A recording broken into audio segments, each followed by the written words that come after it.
Hello. Every year here at Dovetail, we try to come up with an idea for a present that we can make to give to our friends and clients.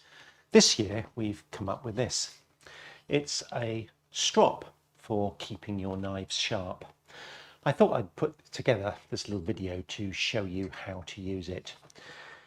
In the parcel that will have arrived is one of these and a little packet that contain 2 little blocks of polishing compound.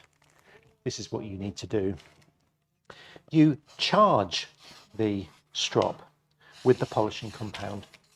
You need to put quite a lot on so that the leather is fully loaded, and then you rub your knife this way, holding it at quite a shallow angle. Don't press too hard, and you stroke it on both sides like this.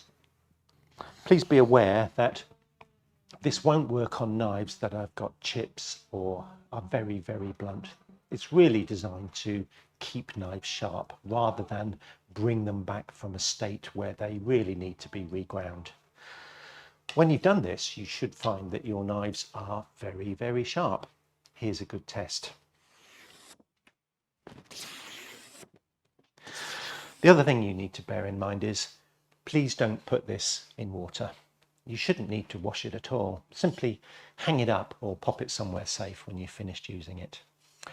I hope you enjoy it. Thank you.